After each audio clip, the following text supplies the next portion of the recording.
ხუმრობის რა ქვია, პირველი წამალი რა არის? კაი, იუმორის გრძნობა. ნუ ყველა ადამიანს აქვს იუმორის გრძნობა, ბოროტსაც, კეთილსაც, დარდიანსაც, ბრაზიანსაც. ცოტათი ასე ვთქვათ, ბრაზიანსაც ეცინება, ბოროტსაც ეცინება, დარდიანსაც გაეცინება ხანდახან. და ასე ვთქვათ, გულჩათხრობილ ადამიანსაც გაეცინება ხანდახან. ანუ პირველი წამალი არის ხუმრობა, იუმორის გრძნობა. ბრაზიანებისა და რა ქვია, ბრაზიანების მტერი რა არის?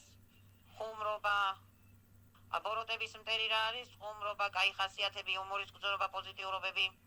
დარდიანების პირველი წამალი რა არის? რო გამოვიდეს მდგომარეობიდან, დარდებიდან, არის ხუმრობა, იუმორის გრძნობა, კაი ამბები, პოზიტიური ამბები, სასაცილო რაღაცეები, რომ დარდი მოეხსნას. ნევროზის პირველი წამალი რა არის? ადამიანს ნერვოზი რომ მოეხსნას და გამოვიდეს დარდებისაგან. ხუმრობა, იუმორის გრძნობა, პოზიტიური განწყობა.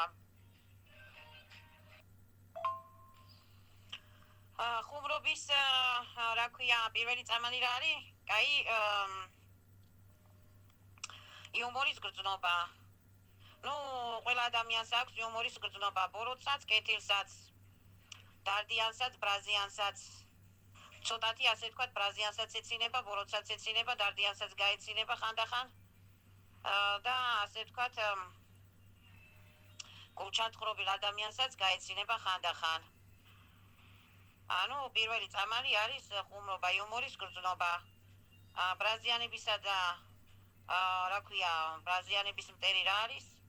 ხუმრობა, ბოროტების მტერი რა არის? ხუმრობა, კაი ხასიათები, იუმორის გრძნობა, პოზიტიურობები. დარდიანების პირველი წამალი რა არის? რო გამოვიდეს მდგომარეობიდან, დარდებიდან, არის ხუმრობა, იუმორის გრძნობა, კაი ამბები, პოზიტიური ამბები, სასაცილო რაღაცეები, რომ დარდი მოეხსნას.